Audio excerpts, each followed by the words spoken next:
आवाज नाही ऐकू आला मला।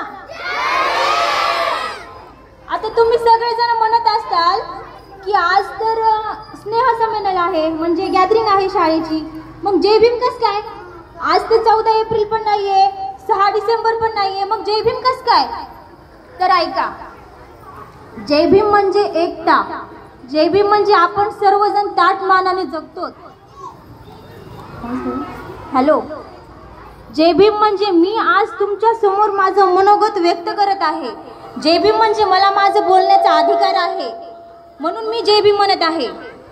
आणि आज मी तुमच्या सर्वांच्या समोर ग्रामपंचायत सदस्य अश्विनी अमर गायकवाड जी आहे ती फक्त बाबासाहेबांमुळे, कारण बाबासाहेबांमुळे सर्वांना हा अधिकार मिळाला आहे।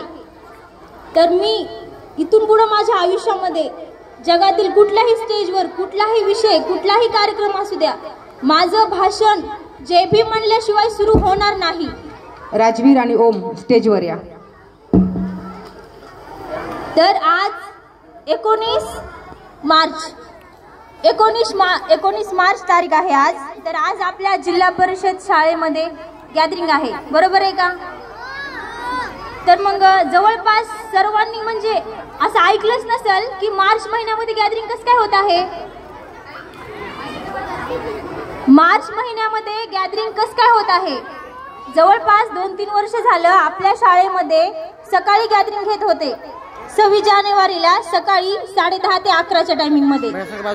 तर आपल्या शाळेतील बरेच मुलं आमच्याकडे आले आणि आम्हाला म्हटले, अंकल आणि चाची, आमच्या शाळेमध्ये सर आणि मॅडम आमची सकाळी गॅदरिंग घेत आहेत आणि आमची गॅदरिंग आमची आई वडील बहीण भाऊ आजी या सर्वांनी बघावी ही आमची इच्छा आहे।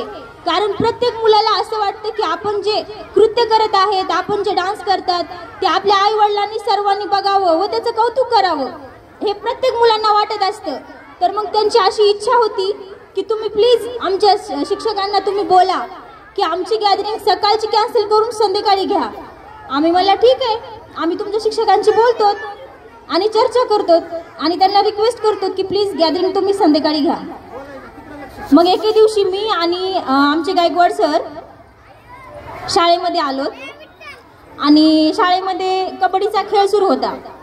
आम्ही सर्व शिक्षकांशी चर्चा केली की सर तुम्ही गॅदरिंग सकाळची कॅन्सल करून संध्याकाळी घ्या ना प्लीज, कारण सर्व मुलांची इच्छा आहे की त्यांची गॅदरिंग म्हणजे त्यांचा डान्स सर्व त्यांच्या आई वडिलांनी बघावं।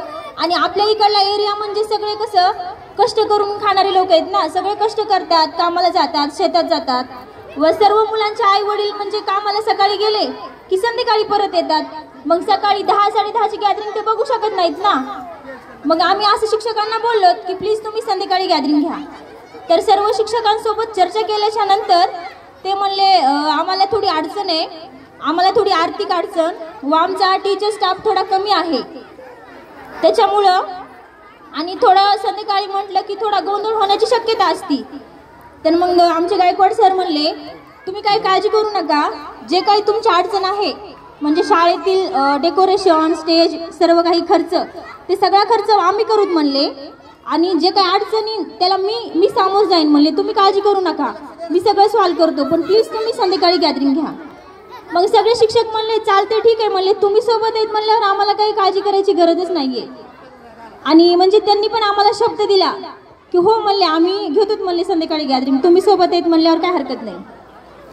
मला म्हणजे आणखीन पण तो दिवस आठवतो लहानपणीचा।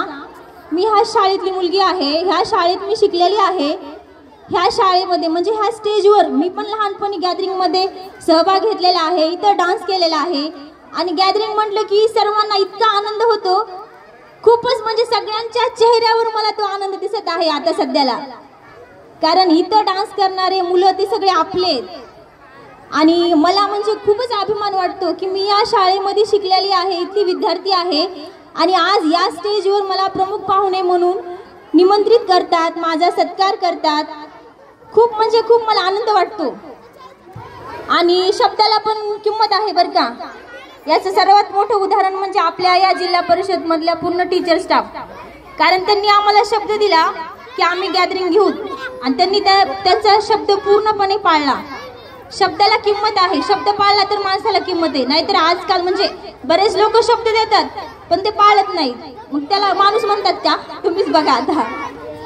तर मला आणखीन एक तुम्हाला खूपच महत्त्वाचं बोलायचं आहे की आज आपल्या जिल्हा परिषद शाळेमध्ये गॅदरिंग आहे. आपलेच म्हणजे पूर्ण गावकऱ्यांचे लेकरं या शाळेत शिकत आहेत, त्यांची आज गॅदरिंग आहे. ते आता डान्स करणार आहेत, सहभाग घेणार आहेत.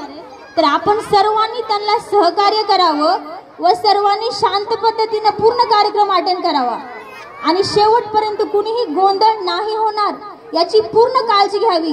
कारण ही शाळा आपली आहे, हे मुलं आपले आहेत, हा पूर्ण टीचर स्टाफ आपला आहे. हे पूर्ण टीचर स्टाफ एवढी धावपळ करत आहेत, आपण त्यांना थोडं सहकार्य करावं. त्यांना मग तुम्ही विचारा काय अडचण आहे का, आम्ही सहकार्य करावं का? आणि सर्वजणांनी सगळ्यात मोठं सहकार्य म्हणजे तुम्ही शांतपणे पूर्ण कार्यक्रम अटेंड केला ना, हीच तुमचं मोठं सहकार्य आहे. त्याच्यामुळं शेवटचं गाणं होय म्हणजे कार्यक्रम संपूस तर सर्वांनी शांतपणे ऐकावे ही माझी विनंती आहे. आणि मला इथं 2 शब्द बोलण्याची संधी दिली त्याबद्दल तुम्हा सर्वांचं खूप खूप धन्यवाद करते. थँक्यू ताई.